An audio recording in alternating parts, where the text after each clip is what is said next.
A blessed day to all of you, my dear family. Ako po si Father Arlo Yap SVD, dito po ngayon sa Santo Niño de Villago, Quezon Parish as its administrator. Welcome po sa ating Family Rosary Crusade. Today, we are celebrating the ascension of the Lord, ang pag-akyat ni Jesus sa langit. Tandaan niyo po, my dear family, Jesus suffered and died, resurrection. After all those days, nagpaalam si Jesus, kamukha ng nangyari last Sunday. Nagpaalam siya, nag-promise siya that He will send the Advocate, the Holy Spirit, and then He will go up to heaven to join His Father. At yun yung tinatawag na ascension, ang pag-akyat ni Jesus sa langit. Ito ngayon. Grabe yung concern ni Jesus sa kanya mga 11 apostles. Pag sinabing 11, wala na si Judas. But this 11, maybe mixed feelings din. But here comes Jesus, maybe more excited to go and be with His Father again in heaven. Ito na. Hindi niya basta iniwanan. Kakatawa si Jesus.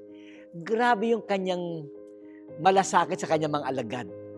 Hindi niya basta iniwanan. Nagbilin pa siya. Aside from the advocates na binanggit natin last Sunday, here comes yung billing niya.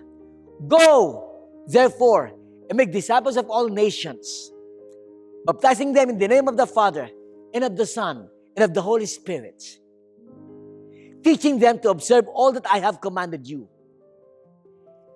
Jesus was empowering His apostles to spread the good news, baptizing these people para maging bahagi ng kaharian ng Diyos.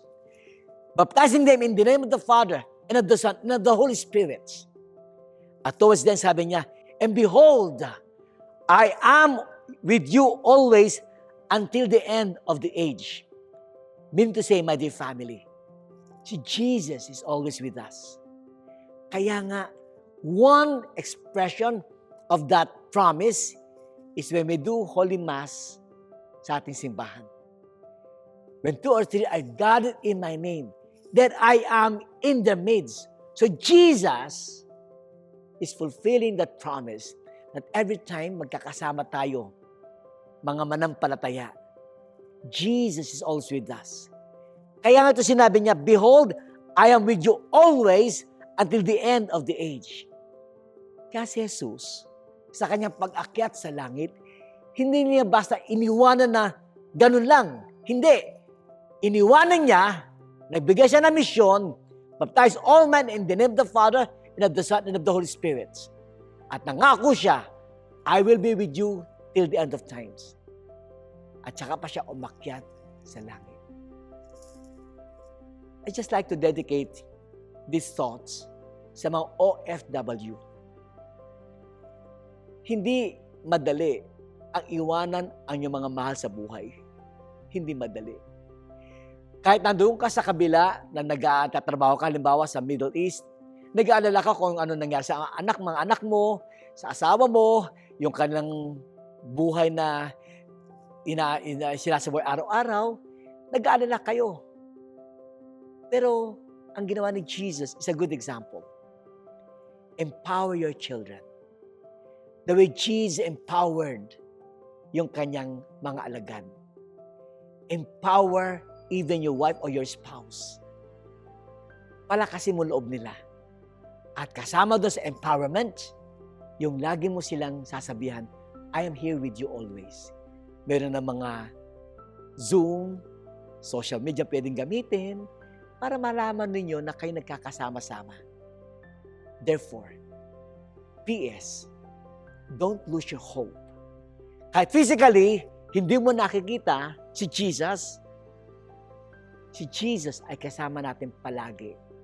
Spiritually and wholeheartedly, si Jesus ay kasama natin. Umakyat man siya sa langit, kasama ng kanyang Ama sa langit. Nasa atin Holy Spirit, tandaan ninyo. At bilang magkakasama sa Holy Spirit, we become the church. And this church provides always the presence of Jesus. To God be the glory. The Lord be with you.